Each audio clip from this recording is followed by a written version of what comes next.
Bismillah. Chers public, bonjour. Je me nomme Saïd Makounda, et je tiens devant vous présenter mon mémoire d'études master en géométrie.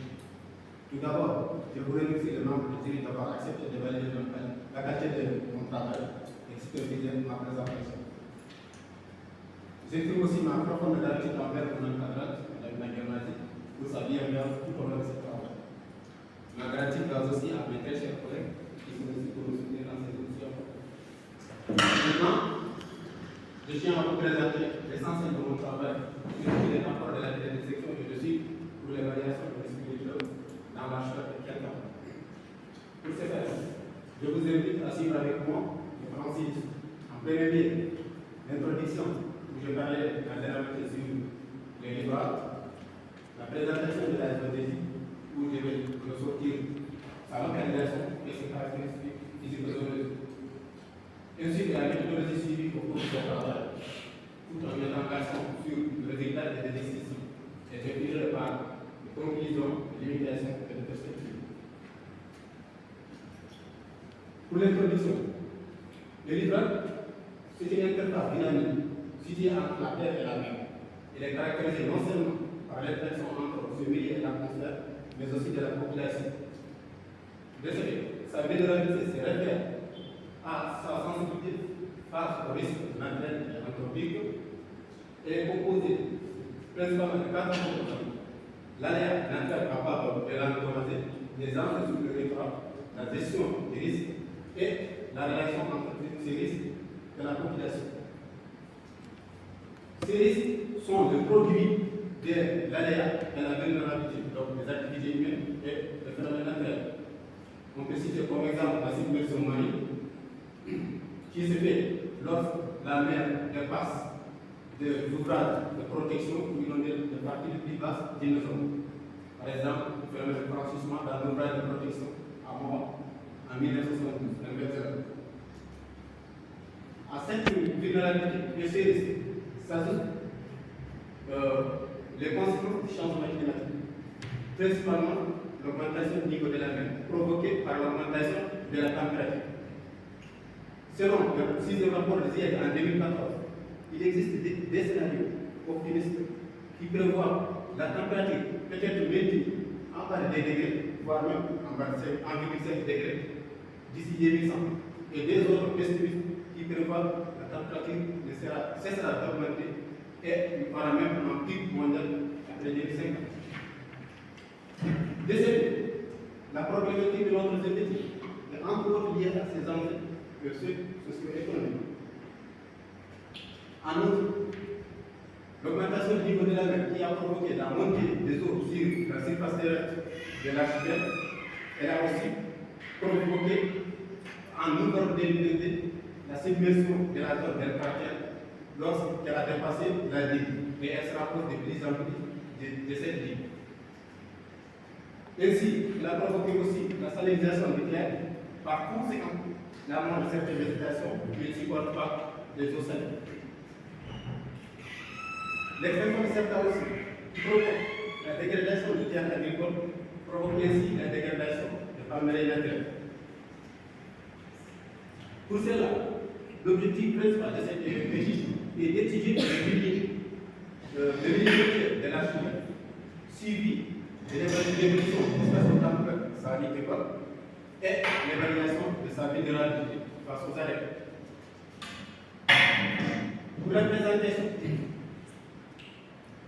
l'archipel de Kerguelen, situé au cœur de la Méditerranée, se localise à une vingtaine de kilomètres de la ville d'Espace, composé principalement de 2 grandes îles, Garbia et Chakia, de surface respectives 48 km et 99 km, et d'une dizaine de petites îles au nord de l'archipel.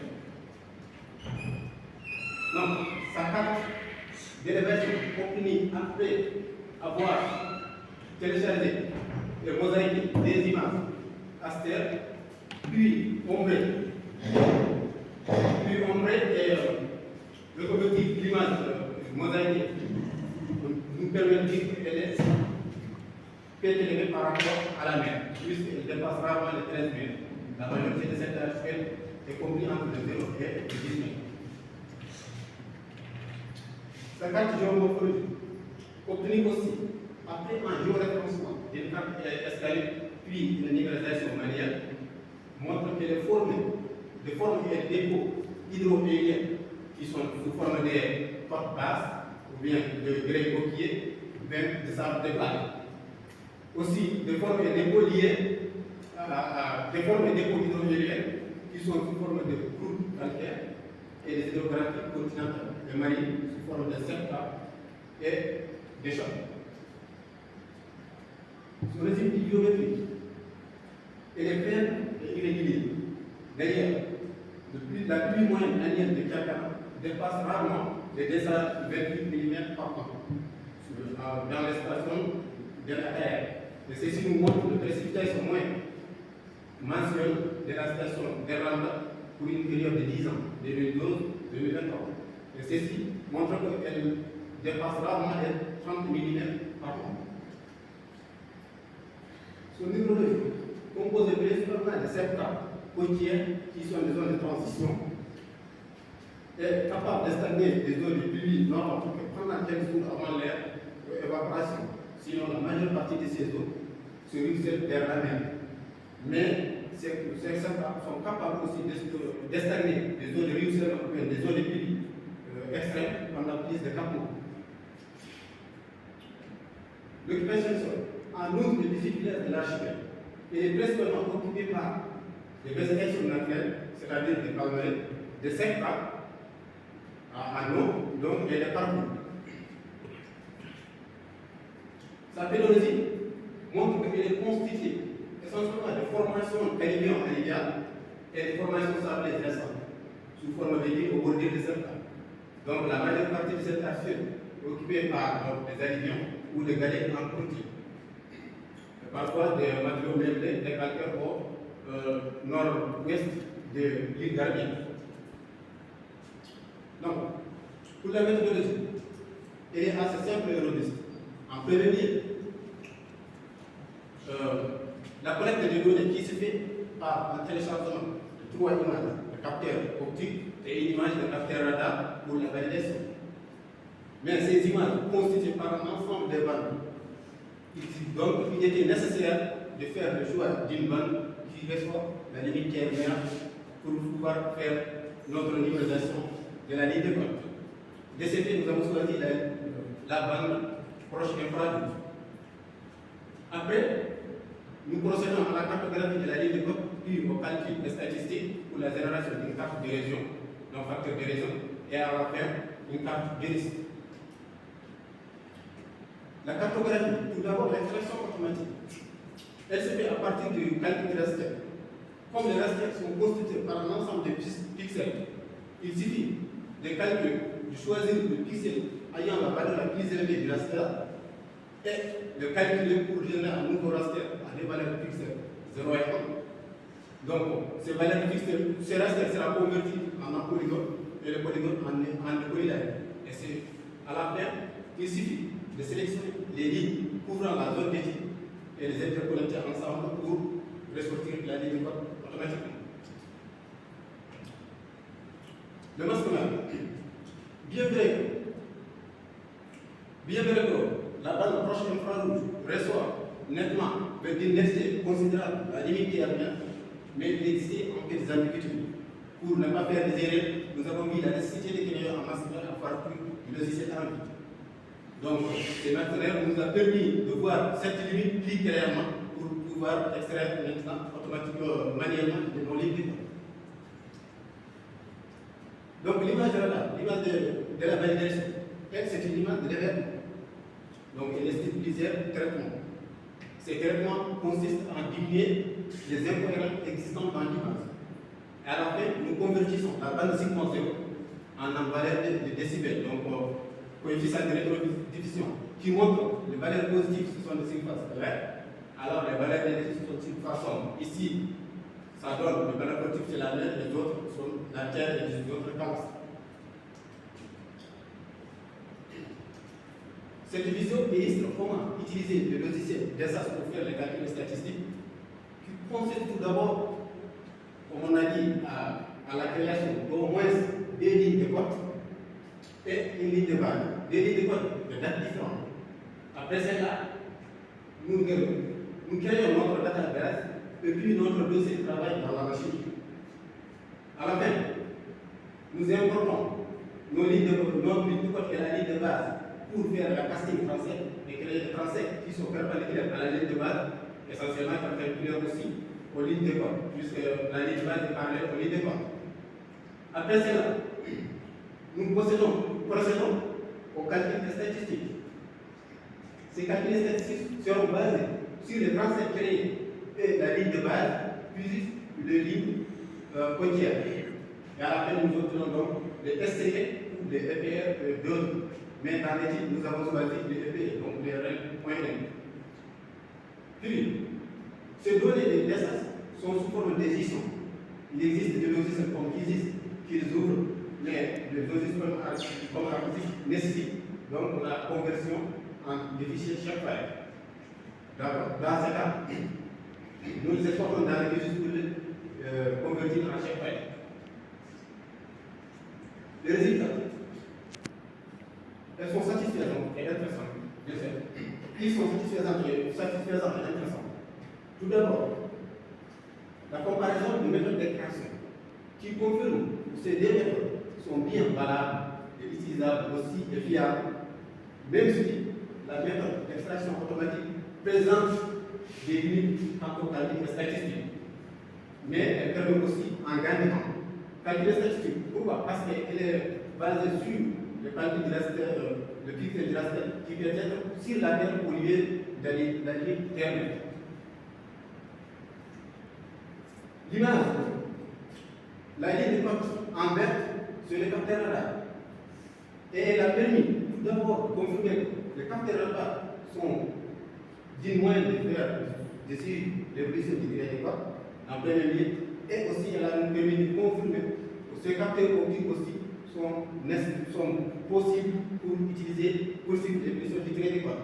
Puisque dans l'ensemble de la zone d'étude, les lignes superposent du moins. Le résultat pour les calculs statistiques. En Corée, ils ont montré, pendant la période 2010-2013, l'île Chania de l'archipel est quasiment en éruption. Notamment les villages parents des neigeurs, des caractères, jusqu'à même Sud-Flèche. Même si au sud-est, au centre-sud de cette îlot, de cette île et l'îlot sud-est des villages des neigeurs présentent des stabilisations à forte agression qui est plus fréquente au niveau de l'île Gardien.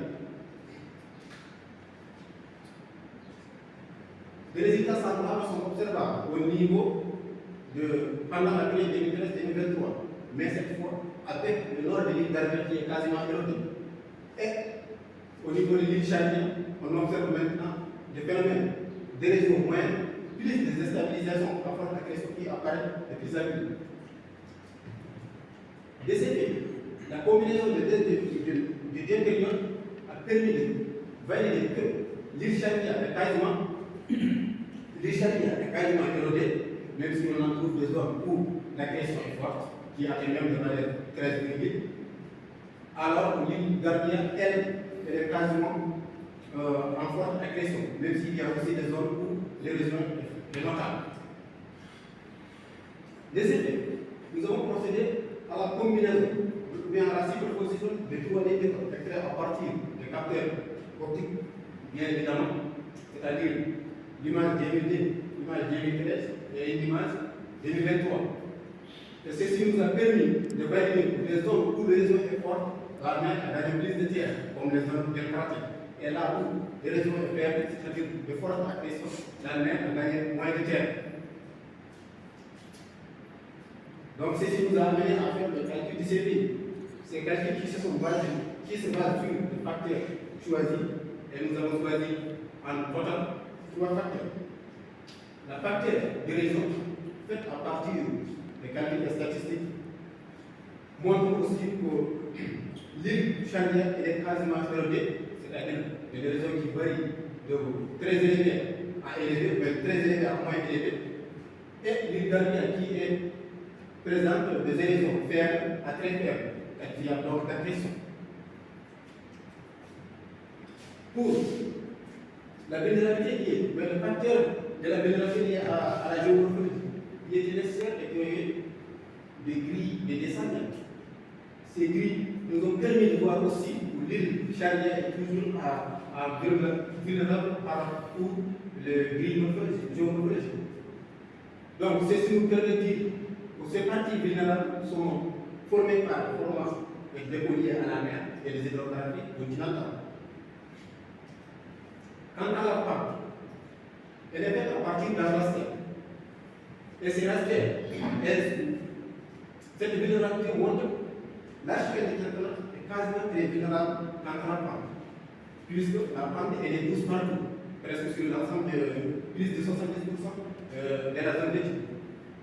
De ce fait, tous les facteurs, on a choisi 5 classes pour bien gérer la situation. À la fin, nous réalisons une carte de risque. Cette carte de risque fait ressortir les classes de CVI, les régions calculées à partir de 3 facteurs. La facteur de réseau et la facteur de géomorphologie sont des fichiers chaque file, donc il était nécessaire de les convertir en fichiers raster.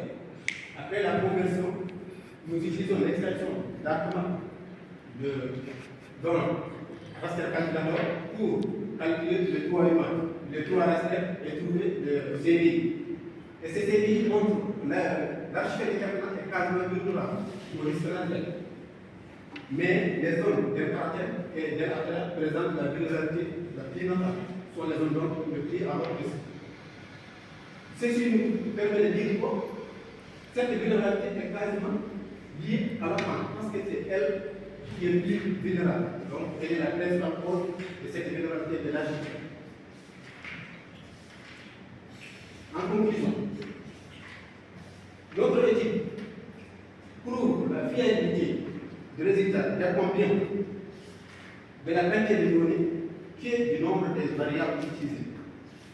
Les calculs statistiques, nos calculs statistiques ont montré que la majorité des villes gardiennes de l'archipel présentent de fortes agressions. Alors, inversement pour l'île Charrière, où la majorité présente une forte érosion. Les calculs CVI qui ont montré la quasi-totalité de l'archipel est vulnérable face au risque naturel, qui est effectivement lié à la facteur de pente, qui est le facteur le plus influent. Et enfin, cette archipel est confronté à de nombreux défis, surtout l'expansion de Satan, qui est en parallèle avec l'urbanisation et l'avancée du niveau de la mer. Comme limitation, même si nos résultats sont intéressants et satisfaisants, il en existe quelques limitations. Premièrement, le temps qu'on avait choisi, le nombre d'images qui s'avère un peu insuffisant. Aussi, l'indisponibilité de certaines données, comme la hauteur de vague,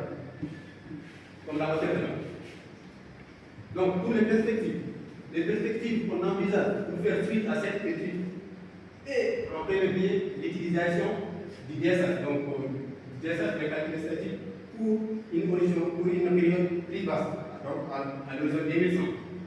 Aussi, une autre approche plus élargie que le calcul CVI. Cette approche, par exemple, l'analyse multipliée, qui pour pondérer l'importance de chaque variable en fonction de son influence sur la vulnérabilité globale. Donc, ma présentation a poussé à sa fin. Je vous remercie de votre attention.